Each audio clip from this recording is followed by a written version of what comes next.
So static electricity is what we talk about when we talk about how, if you want to charge an object that is an insulator, it's a good insulator, it's not a good conductor, okay?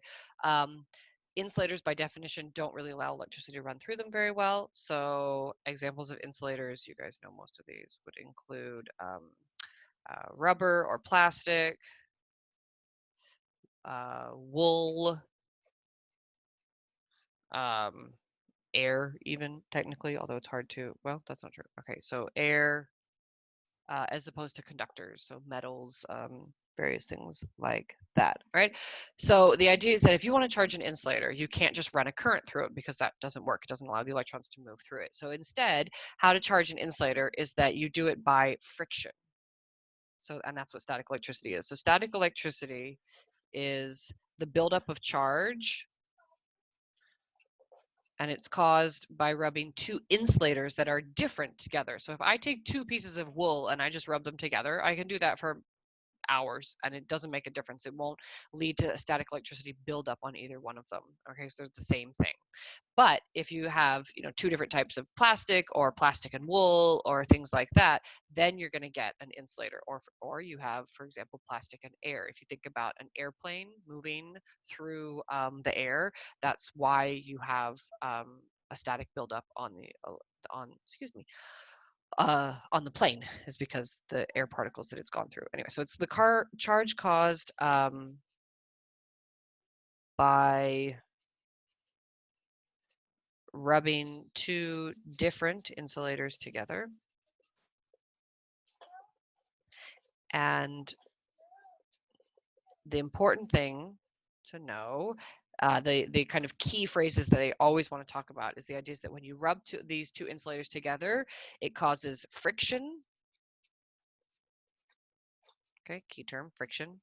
And that leads to the exchange or the transfer of electrons.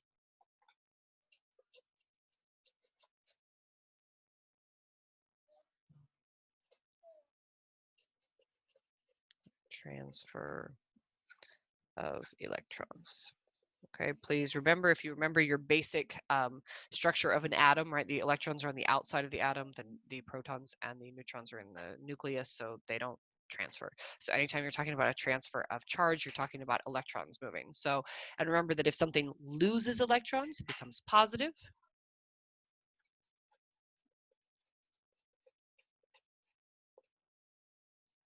Then the object becomes positive charge, and where if it gains electrons, then it becomes negative. All right, and so if I'm rubbing two things together, and the idea is that one of them is going to lose electrons by giving those electrons to the other one. So the positive charge on one object will be equal to the negative charge on the other. The other thing you want to remember from this unit is the idea of induced charges.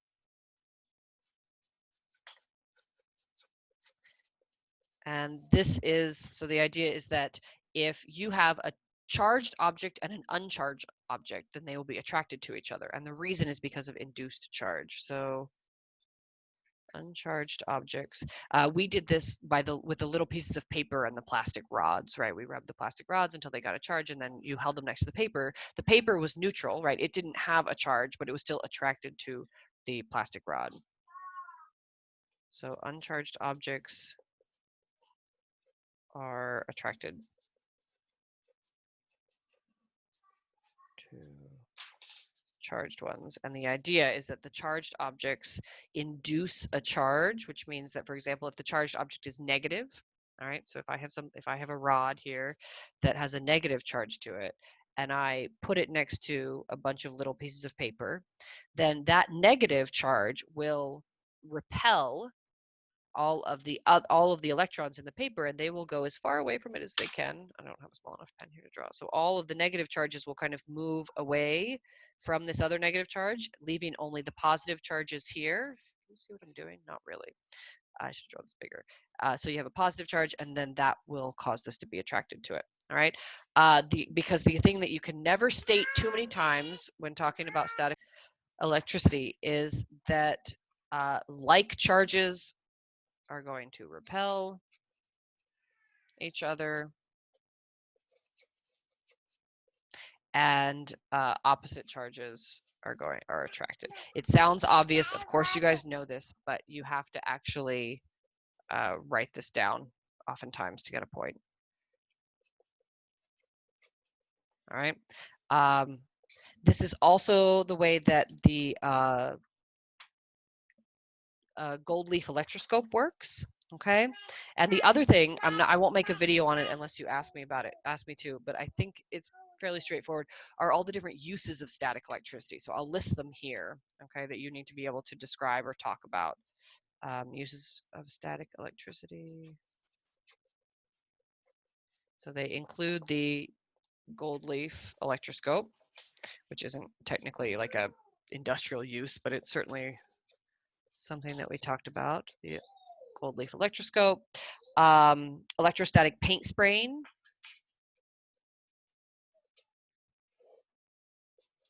which is when you have like for example, the metal frame of a bike that's been suspended and you've got a current running through it. And so that gives it a charge. And then you have an electric spray can that also charges the paint particles as they come out. And so what that does is the particles will spread out more because they have the same charge, and so they repel each other, and so they spread out more, but then also they are attracted to the metal frame, for example. So if the metal frame example is negative, then you charge the paint particles with the positive, and they'll be attracted to it, so you waste less paint. The other thing is inkjet printers.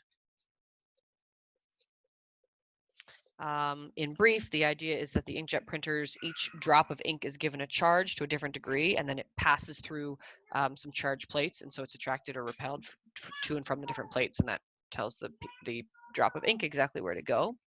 Okay, photocopiers is another one,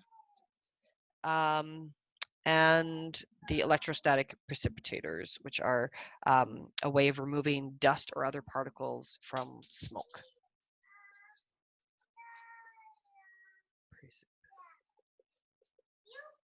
Right. The other thing about static electricity are the dangers of static electricity. This is a very, very basic thing. Again, most of you know this. And so the idea of, in order to get rid of a buildup or reduce the risk of a static electricity buildup, you simply use an earthing or a grounding wire.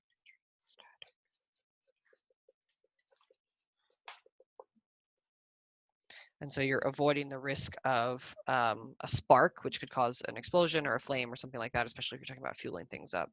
So you avoid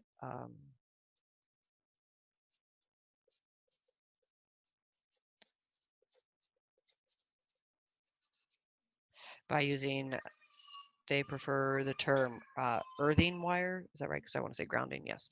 So, and an earthing wire simply provides the electrons with a low resistance path to the ground, similar to the earth wire in a plug, right? And so it's a low resistance path to the ground, and so that way the electrons could be, they don't accumulate on the object of interest, so a fuel tank or an aircraft carrier, or sorry, not an aircraft carrier, an aircraft, or something like that. So you use an earthing wire to reduce the chance of having a spark or a buildup. All right, so that's static electricity.